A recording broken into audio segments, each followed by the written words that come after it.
everybody, thanks for welcome back to Solving Your Threadline. Last we left off, we had a little time with Edda, and I don't know how much this is going to be different, so I'm just going to go with it and see what happens. The rest of the day goes about as good as it gets. Alright. Orin and Sakan barely made it back in time. They thanked me profusely for helping them out. I doubt they meant what they said about our proposal. Durong doesn't show up for dinner, but I'll see her back in her room. And also, I'm pretty sure you weren't being serious. You did seem to intimate that was the,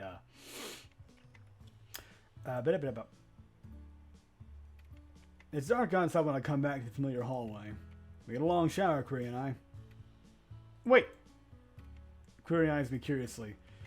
I pull my keycard out and hover close. I think I remember this actually. That handle to the beep. It works! Of course. Yeah, she's excited. Kuri shakes her head in defeat and goes back into the room. I think we're having little joys in life. I'm going to open the new room. Nice shorts, by the way. The kitchen door slides open. Behind the door is a deep red giant with dark eyes. Good morning. Good morning, Chef. Edda's here. Let the stress begin. I again don't know how much this is different or not. He needs butter, milk, and corn flour for his white sauce. Where's the corn flour? I saw we had a bag open just now. The staff in charge of the sardine pasta dish mixes the sauce and pours it on top of the pasta. A cook on my right is making the filling for her pot stickers. She's minced the meat now. She's minced the meat now. She would need 20 grams of ginger and 1 clove of garlic. The cook adds a pinch of grated ginger and garlic into her ground pork. The seasoning, 3 tablespoons of soy sauce, 1 tablespoon of sake, half teaspoon of salt, 1 tablespoon of sesame oil, and some lard for 1 batch. Ugh, that's a bit too much sesame oil.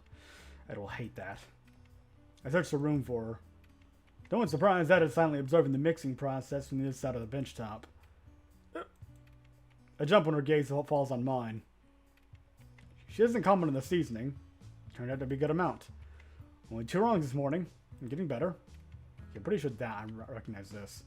Since I can't cook, I resort to watching the others do their jobs. I'm getting the hang of it now. You always watch them work, Rue. You're really into cooking, ain't you? I shrug. My hands speed up at the peeling the potatoes in case she complains I'm not doing my actual job. The cook in front of me puts aside a small sample of his pastries for Edda to taste. That flour was undercooked. Can't watch this. As I expected, Edda's scowl deepens when she takes a bite of the pastry. The cook stiffens. His mouth spreads into a cringe. And then a split second, the corners of Edda's lips pull up to reveal her usual smile. She puts the half-eaten piece back on the plate. If you served into in this flat, buttery mess, I imagine I would ask the chef. Do you not think so? I'm so sorry. You better be, bitch. Now get back to work. I don't envy his job. Puff pastries are notoriously difficult. Eyes on the job, dear. Sure. Ow. For heaven's sake, what broke this time? Edda quickens her step toward the chef who just hurt herself. I don't envy Edda's job either. The more I think about it, the more I like the idea of spending time with Edda. There's merit in being with someone who experienced life differently than I did. Edda has given me a new perspective on a few things. Disregarding the vibe she gives off with her soft voice and thoughtful consideration, it is easy to think better of her. I hope Edda's free to hang out today as well. I want to know more about her. Ask Edda to hang out. No choice for the alternative anyway, so what's the fucking point? Can't hurt to ask. The worst she could do is refuse me. Hey, Edda. She looks less busy now. It's a good time to interject myself, hopefully. Can I help, my dear? I was wondering, are we going to do it today too? Okay, that could definitely come off the wrong way. Edda's eyes widen in surprise. Everyone's looking at us funny. Is it something I said? Rue. Darling. Sweetie, you have to realize that something you said was off. Just you can't. You cannot be that oblivious. I mean, okay, it happens to everyone, I suppose, every once in a while. You'll say something and just not think about it, and then it clicks. Cooking. We went over the recipes because she was new here. The realization dawns on me. Oh! Yes! We were just gonna cook. Okay, now you're gonna make it worse. Edda stayed silent for a few seconds. My stomach tightens, worrying out who her stepped. Is she uncomfortable with the idea? What if she says no to me? I'm definitely interested in more, but I don't mind what we already had. An easy smile dawns on her lips instead, dissipating my built-up anxiety. I look forward to what you come up with today. I won't let you down. Either way, I should focus on my task. It is nearly lunchtime. Hey, let me help with that. The food trays are heavy. Hope my constant lifting will... Oh, okay. This I'm pretty sure has already been seen. Alright. This reminds me that I've yet to update Nim Gone on my time here. However, I've already promised that we could hang out to get there early this afternoon. This isn't a pressing matter. Rune, could you always bring the dishes? Bring in the dishes. Sure. Lunch hour has ended. Time to clean up. Orin! What is it? What did I do now? New girl. It's Rue. Right, I was getting there. Where are you? Well, I'm part of a team, but we haven't grown any closer. Orin always prefers her own company even during lunchtime. Although on the occasions when her delight graced with her presence, Orin would eat at his table. The only social interactions I've seen with her was Sakan. Even then, it wasn't friendly. You're cleaning up today, correct? That's right, yes. Is she seriously trying to call my name? That is one syllable long, twice in one conversation. Anyway, I just thought you should beware of the trash room's doors. I had them closing me last time. I know that. I could tell you, but I didn't want to.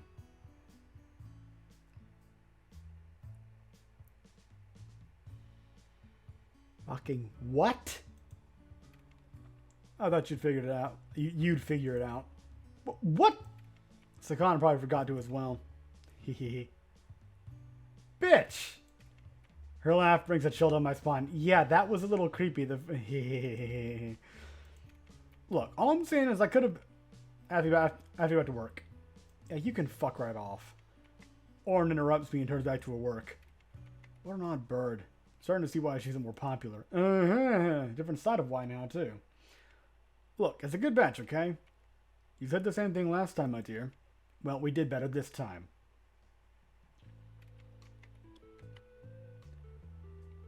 Look at those muscles. When the smoke dissipates, the flan appears in all its glory. Golden color and a smooth surface. Melting in my mouth is a creamy texture. There's a faint milky taste in each spoonful of this sweet and warm flan. I think we did it. We cracked the code. What do the numbers mean, Mason? How do you make the dessert? Tasted it, huh? Ed is apprehensive every time I ask her to try my food. Does she not trust my seasoning? Come on! Eda wraps her perfect lips around my spoon. Her eyes stay closed for a few seconds to examine the taste while I examine her features. What a magnificent creature. Okay, don't fall too deep down that hole. She's blessed with high cheekbones, a perfect jawline, and very long eyelashes. I look away in time when she opens her eyes. It is nice, even if I do not normally enjoy sweets. Okay, so you're not a fan of sweets, you don't like spicy foods. What? Well, what is your thing then? Like, what kind of food do you like? I prefer savory food as well. If someone asked me my favorite cake flavor was, I would say fried chicken. It has flour on it. Some residents would appreciate having more sweet options. I thought so too. As the two failed attempts, neither of us is in the mood for more flan. Leave the rest in the fridge for this to ravage. I thought we'd go over lunch this afternoon. To my surprise, Eda agreed to try making something else. What's your mother like? My mother? I'm only curious with the woman who raised someone like you, my dear. Someone like me? Yeah, what? Like, what exactly does that mean? I parrot again. That phrasing could either be bad or good. Yeah. Someone like you. Someone interesting. Okay, again, that's very vague. Rejuvenating feeling swells inside me. At least you're being positive about it, sure. Okay. Fucking negative Nancy over here being me. I would tell you, only telling me about yours first. Alright. When she agrees to open up, Ada still doesn't let down her guard. Her smile doesn't rise a degree warmer. Her crimson eyes are freezing to look at. My mother, how to say, she's not an easy woman to like. She would spend time and money on extravagant activities to make sure she was the center of everyone's attention. Were you too close? I knew the answer, but I can't resist asking. We were never close in private. She was criticizing your mother's actions, but there were no underlying emotions to her languid voice. Wonder if that's a matter of she's moved beyond this and it just, or she's never cared because she never really grew close to her, or if this is more of a practice, you know, hiding it, concealing everything, and just, you know, putting on a placid exterior. Etta manages to distance herself from own experience. It's as if she's retelling someone else's story. I can't tell if I struck a nerve when asking questions. In public, though, she would force me to smile. Did not matter where I was, whose company I was with, what I was doing. All I had to do was to please her was to smile. So, is that why you're so good at keeping such a calm exterior then? Like, well, and the whole constantly smiling thing. Is how much of that is a front then? This raises even further questions. Force you? Why? Social standing? Why? Because, my dear, smiling children make the mothers look good. Yeah. Ugh. Oh. Uh-huh. From what you told me, I can see how you'd be closer to your aunt. I'm sorry you grew up in that situation. I know it's incomparable, but you had a rougher childhood than I did. Etta stays quiet for a while. Have I said the wrong thing? I guess you finished. My turn then? It's the opposite for me. My mother and stepfather were very supportive. In a way, I was a little spoiled. What did they think when you decided to enlist? You didn't think she knew, did you? You know? What did they think? They were a little apprehensive at first. It's hard to blame them, my dear. Were you okay, Etta? Why would we not be? I mean, from the way she just approached it so casually, I kind of got the feeling that she already knew and didn't care. Nimgon probably told her. Either that or she found it some other way. Because I was in the military? This is also coming up a lot sooner than it was with Durong. But, again, I suppose also because Etta here has a higher position, whereas Durong is more of a... Well, Durong's kind of in the rank and file-ish, sort of, you know? Etta may not be a part of the military staff here, but she still has a higher position. She's the head of the kitchen. She is the head chef. Etta has been odd around me. I hope she isn't one of those people who condemn the military just because they were former Imperials. Were you trying to hide it from me? No. I mean, should I? The fact that you served, it puts you in a more favorable position to me. Why? What does that mean? You should be proud of it, Rude Cheriwati. There are things only you can do that the others cannot. What? What's the implication here exactly? Because, I mean, I could take that as killing people, but... Huh. Very interesting. We cook our next disc. I was going to say disc for some fucking reason. We cook our next dish in complete silence. Etta gives me more space to think while I do my monotonous chopping task. Second shift has started. More disasters await. Ha. Speaking of a disaster, Aurora has the habit of frying her croquettes for too long. Since she removed it earlier this time, she should be safe from her enrapturement scrutiny. This looks burnt to you, does it not? What? Burnt? I thought it was only a little brown. This is not your standard now, is it? No, ma'am. Absolutely not. Do you think it's suitable to serve at the table this kind of food? No. You're right. Yes. I can see it now. I'll remake it. I'm glad to hear that. Is it just me, or does Orin always get treated harshly? She's still in shock with the looks of it. Her shoulders droop lower than usual. Ah, that was harsh. I'm sorry to me. I'll stop you right there. Sorry? You're trying to get me to badmouth Etta. What? No. It wasn't my intention. I have work to do. Yeah, go be weird. Okay. Orange scurries away, trying to replicate the recipe. Ellipses. Trying to relate to someone is an easy way to get them talking, but despite all my attempts to befriend her, it isn't working out. What am I missing? Maybe she just doesn't want to be friends. The way she seems to hold Ed in regard, I wonder if she's going to have a bit more of a role at all. Huh. Good work, everyone. While I'm still cleaning up, I hear Etta strolls around the kitchen. She walks past me and places her hand on my shoulder. She lingers for longer than necessary. Good work. Her touch burns. Ooh. Finally, my shift is over. I need to get the Queer to the shower. We talked the whole way back to her room. This familiar corridor starts to feel like home to me. Although, to be fair, I do most of the talking and Queer quietly listens. You're still away? Fine. Oh, this is her talking to... And I've forgotten her name. God damn it. Did it start with an A? On the phone, yeah. No, it was Kayang. That's right, Kai, yeah. Ugh, I feel bad. The cook gives the cumbersome trays carrying a little shake to prove its hefty weight.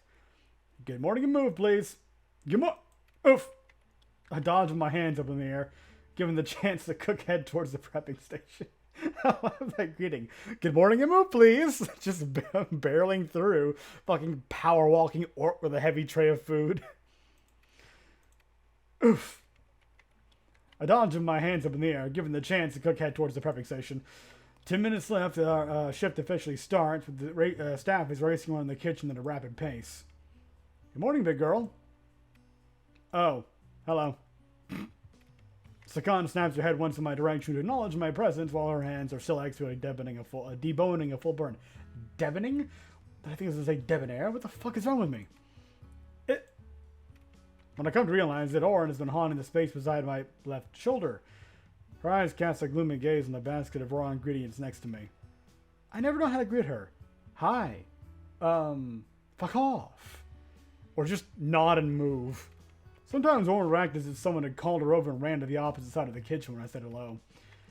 If you still haven't seen through her shabby act by then, the way Orin slowly slumped down with her paranoid eyes still watching over the bench top would surely raise your eyebrows. Huh. She jerks her head up and down at me a few times, indicating something. Use your words. Orin grunts louder in frustration as if it would make her intention clear. Speak, bitch! With a defeated sigh, she dodged around my body to steal away the basket behind me. Someone should let Orin know I also speak her language. Gently, like handling a stray who never knew love. Her eyes were on mine for a second before landing back on her own fidgeting fingers. Good morning? Why do you keep saying that to me? You mean, good morning? It's a warm greeting, love. Not all that deep. Ain't you preparing for tomorrow's meal? You must be confident. Orin is right. It is this week. Every 2 weeks, the cooks compete for a spot on Friday's menu. Wait a minute. Last time, didn't they introduce this to you? I don't remember. Each dish would face the judgment of both managers, Ed and Query. And you didn't compete until one time it was kind of off screen, I think, actually, when you made where it was the raw meat over something else, I think. I don't remember what it was. Alright, forgive me. The winner receives nothing more than bragging rights and a name on the board of recognition. Not that interested, I suppose. In theory, nothing is stopping me from entering a contest open to all staff in the kitchen. And being a winner may even put me in a favorable position if they were to decide on whether I can move in the ranks. In reality, the other contenders have had multiple chances to prove themselves. 1 or 2 measly wins wouldn't amount to much. Oh, you're sitting out again? Good. Okay, that sounds familiar though, actually. Good. Look around if you onlookers wear a changed expression. Some are slanking inwardly, some nodding themselves, a few lips have been pulled up into sly smiles. It's safe to say no one's unhappy with my remark, because Query lives with you and you're obviously well liked. The boss treats you very well. And you hung out with Chef Etta too. That's why I kept going, because I was waiting for something like that to pop up. What are you saying? There's enough competition here already. She's not wrong. Good to know you abstained. Not that you shouldn't enter, but we have more to lose. Sakan too. We have more to lose. I wasn't included, was I? Still the outsider. With her easy smile and friendly demeanor, I always thought Sakan was on my side. I'd say she isn't, per se, but you never... I look at Query's usual spot for backup, but she's gone and gone to pick up our pay. Perhaps it was arrogant to assume they see me as one of theirs rather than a short-term helping hand. What am I even doing here? The other day, Sakan scolded the cook for filling my basket up to the brim. When I wanted the freezer to take the basket back to my station, it was only half full. So yes, I'm questioning your decision. Not like I don't try. Can you move me to the line? Let me get this straight. Your supervisor, Sakan, tries to make your job easier, and you feel belittled. No! Does that have to simplify my problem? I wish my only problem was how considerate Sakan has been, then at least I could speak to her about it. It's something I can't get better at no matter how hard I try. I'm not your size. At least with cooking I can be more helpful. Like seasoning or making soup. I look into Eda's eyes. You should also know my capability by now, Eda. Query's ears perk right up. Judging by how little interaction has been between us at work, staff probably are not aware Eda and I spend a lot of time together. I look up to Eda for a sign of endorsement and find only her distant eyes staring back at me. Line has enough cooks. You're doing well. Eda nods. I'm doing well? Anything else? Nothing I can't handle. Good girl. I thought moving to a new place meant having my slate wiped clean, finding a few kindred souls. Eda heads my arm to stop me when I follow Query. Defending your own rights and handling your own problems. They're good traits. I like that. My stomach pinches and turns when hearing Eda's praise. Instead of applauding my ability to handle my own problems, part of me had hoped she digs deep into what's boiling me alive instead. Am I just another problem of hers that's resolved itself? A strong woman should not need any external help to stand up for herself. Anything worth anything hurts a little. Thank you for speaking in platitudes, true as they may be. Doesn't really help. Why don't I feel strong right now? The rest of the morning went by without a hiccup. At least that's what I assume happened. Nothing noteworthy jumped out at me. Perhaps it's just my imagination, but the staff had less to say to me after the managers and I went out for a little talk. You think I snitched on them? Well, I'm gonna call this here. So thank you very much for watching. I hope you enjoyed, and I will see you next time.